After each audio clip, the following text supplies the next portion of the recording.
Hello everybody, welcome back to Wolfeei. Today we're going to be talking about Block Wars, baby! Let's go! It's almost time for Block Wars. It literally happens tomorrow as of the upload date of this video. Maybe you're watching this later. But as of me recording this, Block Wars is in pretty much 24 hours. Hopefully by the time this video is up, it'll still be 24 hours, but it might be a bit less. Either way, there's a lot of fun stuff to talk about regarding Block Wars. If you missed it, there was an update video that went out yesterday regarding Block Wars 11, which is the event that takes place, and everything really related to Series 3 that we've worked on. There is a lot. A lot has changed.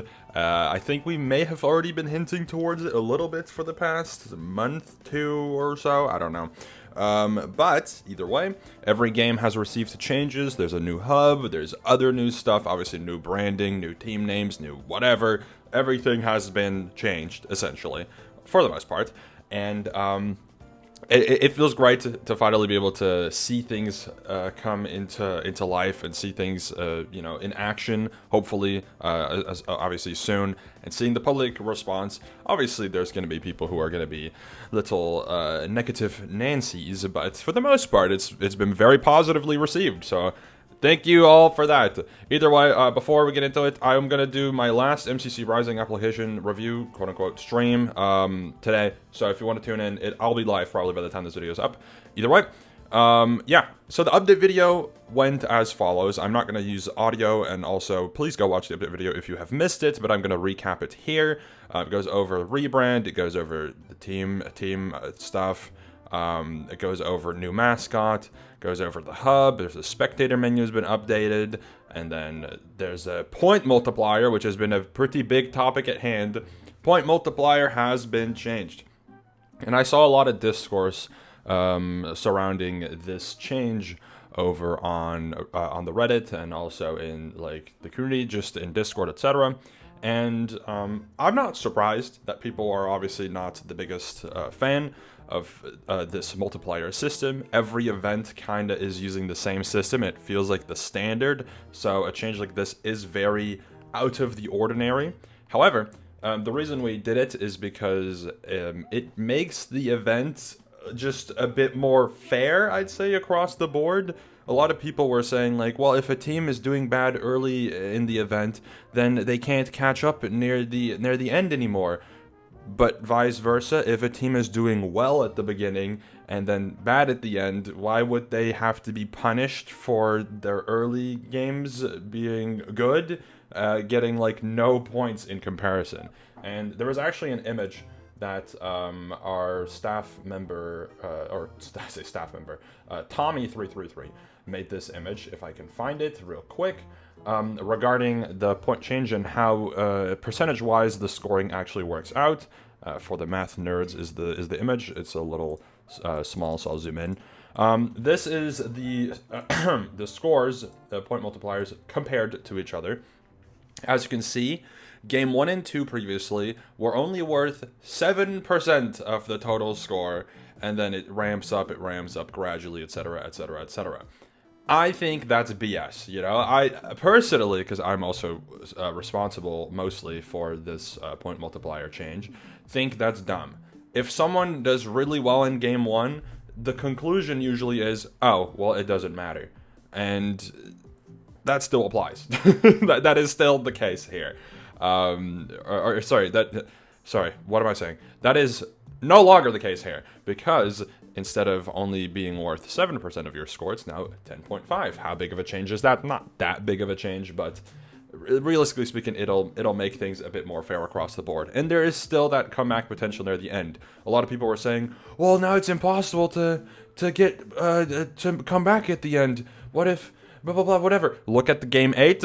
Game 8 is worth more percentage of your score now. Literally more percentage. It is only game 8 that's worth that much more than the rest, but that's kind of the whole like fun of it, really. Like having to save your best game for last, and etc., etc., etc. Seeing what game will have the biggest impact makes it interesting. It can create that final like switch up in the scoring, because as much as it creates a cool moment, it's kind of BS how in past events across the board, there's been situations where a team can just shoot up from like 6th to 2nd or whatever, right? From very much not in contention to literally in the finale across other events, not blockwars specifically, but like MCC, PB, etc. It has happened before, I'm fairly sure, at least. Same with Mayhem.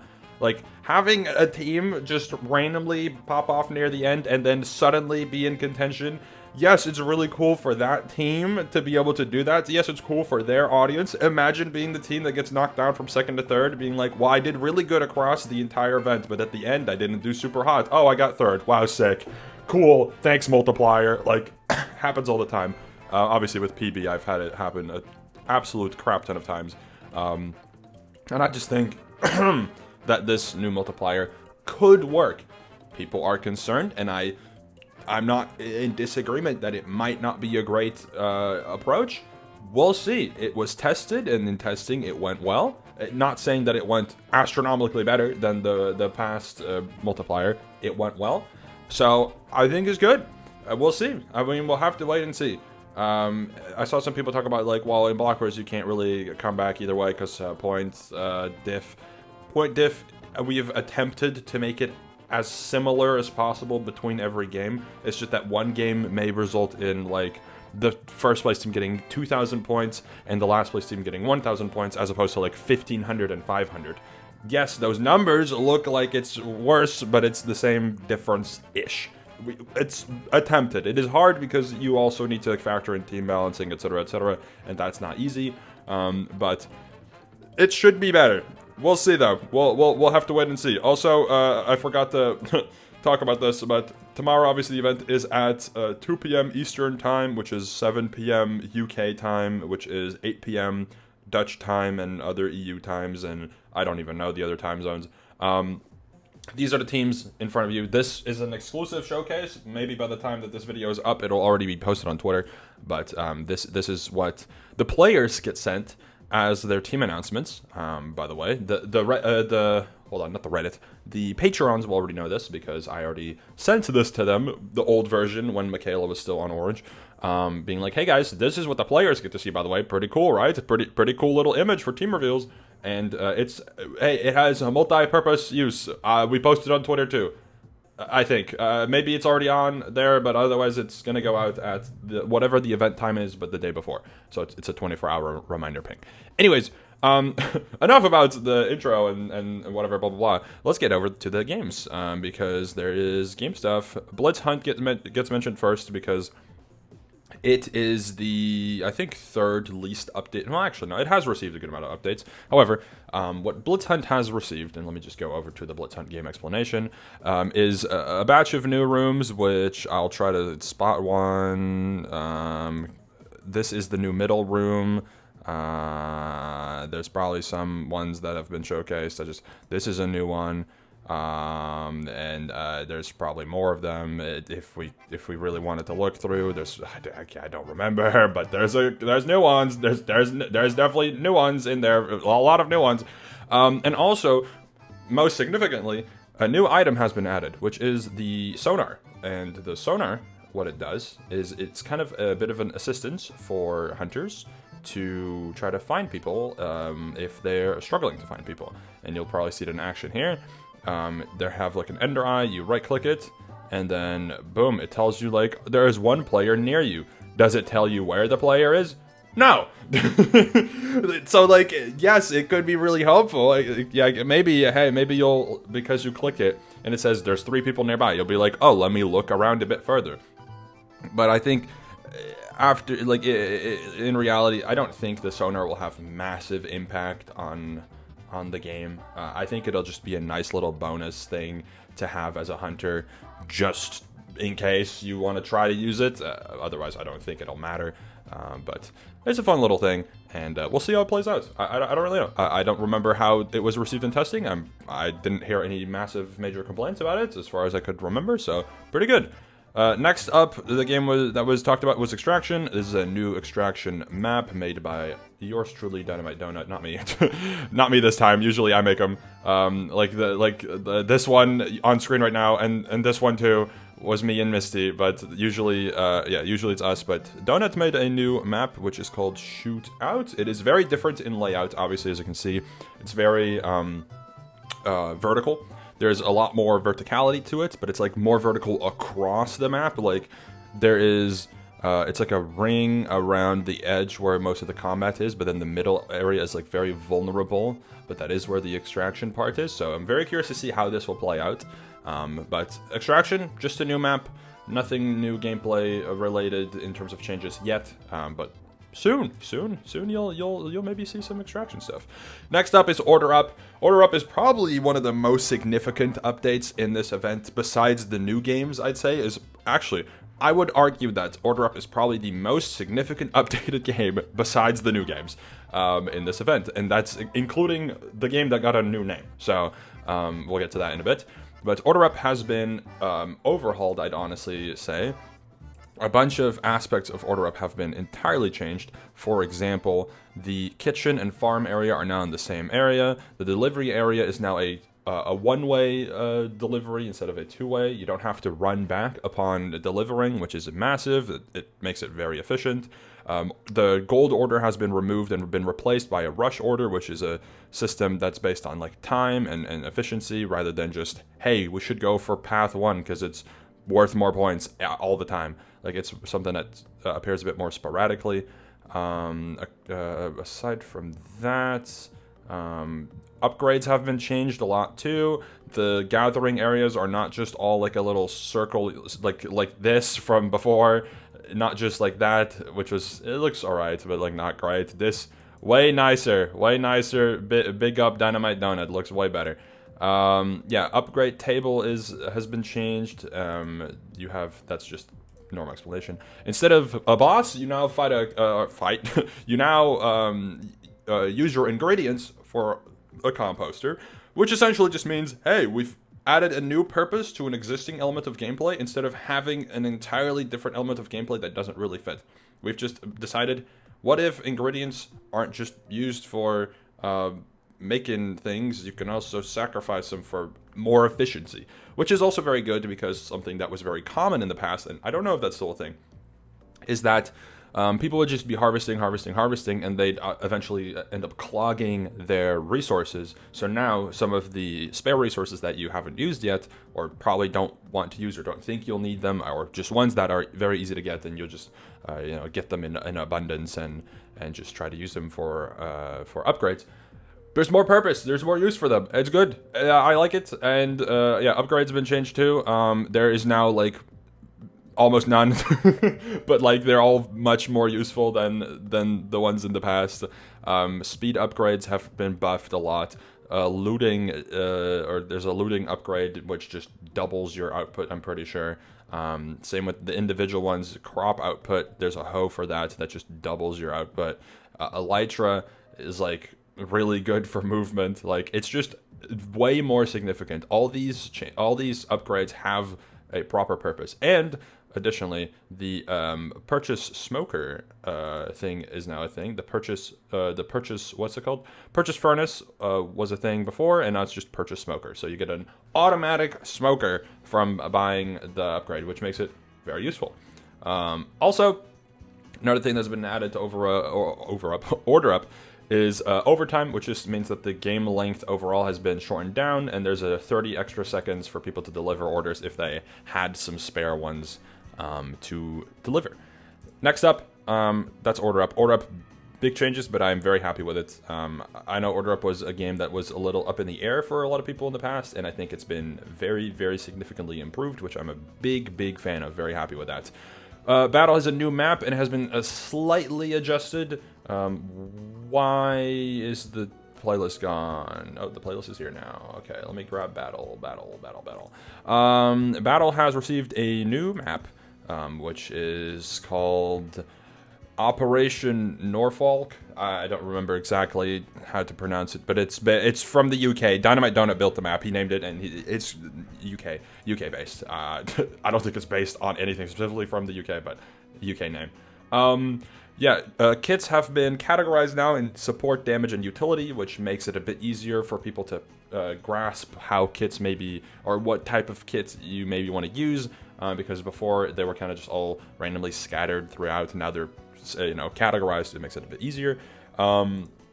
Kits have been entirely changed as well. Like every kit pretty much has an ability of some sorts, which makes them very interesting. Before, you may remember that there was like ultimate abilities that we gave to kits, and only half of them had ultimate abilities, and they were like ridiculous. But now it's a bit more balanced. If every kit has something, it's more interesting. It's good. And then the way it works is like support is like buffs for your team, which is either health, or in the Totem Master's case, you have like a little damage boost. They all heal in different ways, which is it makes you adapt to different playstyles. It's very interesting. Damage is pretty much just raw damage output. All of these kits don't have like any specific custom like ways to deal damage. It's all relatively straightforward. It's either you have a sword, a bow, or in the lumberjack's case, you have an axe. So very interesting. And then utility is kind of like the in-between. It's the one that kind of just deals damage in a unique way. You get util, which is short for utility, to kind of just play around with some funky mechanics that maybe will be more suited to your playstyle, rather than just straight up trying to crit someone out. Instead of picking an assassin with a nice little sword that just crits people out, you pick the utility kit and you get a freaking summoner which just summons zombies. Like, I don't know, maybe that's more up your alley. Either way, for the rest, there's a practice range now in the kit selection area, which I think is very nice. It means that you can test out your kits before you go along to play with them. It makes you maybe kind of adjust your choices on whether you want a certain kit or not. Maybe it'll help. It's better to just have it than not, so it'll help. All the kit info is on the website. Capture points have been changed to not be a tower, or not be just stand on it for a couple seconds and you gain all the points. It's a gradual point gain, but people can contest it, so multiple people from different teams on the same thing means that nothing happens. Next up, that's I think about it. There's an overtime kit now, which applies near the end in the sudden death. I saw some people were worried when this clip was showcased. I'm fairly confident this will not really happen in the final circle. Unless people just stand AFK, but this middle area is pretty small, so I feel like it would be worth going for some aggressive combat, especially if you want to make use of your kits before they disappear. But overtime kit just means that it makes it a bit easier to balance kits, because you no longer have to worry about, well, once people are in a final border, healer kit's really OP because you get really good armor and healing. That's no longer a thing. It's just, you all have leather armor and a sword. Have fun. Good luck. You should have used your kits earlier. If you didn't want this situation, should have just used it earlier. Player issue, not a game issue. Anyways, that was battle. Also some nice updates. I hope it helps with the overall experience for battle a little bit. Next up is Overspleef, which is the renamed game. Used to be known as Spleef, of course. The standard round and the TNT round have not really been changed at all, but the reason why the game has been renamed is, first of all, Spleef is a very basic name, we just gave it a different name, and second of all, it's gonna have some new stuff in there. It's gonna be a little different. Overspleef will now have the ability to have new custom types of rounds added. For example, Meteor Spleef, first one. Meteors fall from the sky, and they leave meteor chunks, which are silly. You can throw them at people for a lot of knockback, or you can just take a chunk of the map out from a distance. Very cool. As you can see here in action, boom, that was pretty cool.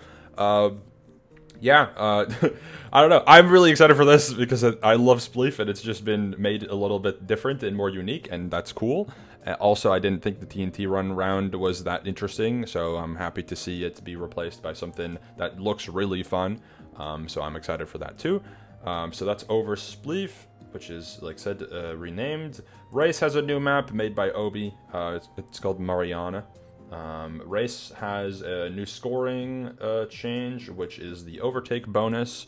It doesn't really make that big of an impact, but it might, you know, give someone that slight extra boost in points to maybe take take like 4th over 5th or whatever, right? It's just slight difference. The way the overtake bonus works is if, for example, in lap 1 you get like 30th, and in lap 2 you get 20th, you get rewarded for that 10 placement increase, because that is impressive. It doesn't just mean, oh, I went from like 30th to 20th. It means I passed so many people. I passed so many people. I did really good, and that's where you get bonus points for. There is no like point decrease for people fumbling. It's just if you do extra good, you get a little extra bonus, little kiss on the forehead from the blockwars scoring. Next up, Trailblazers has been slightly not reworked.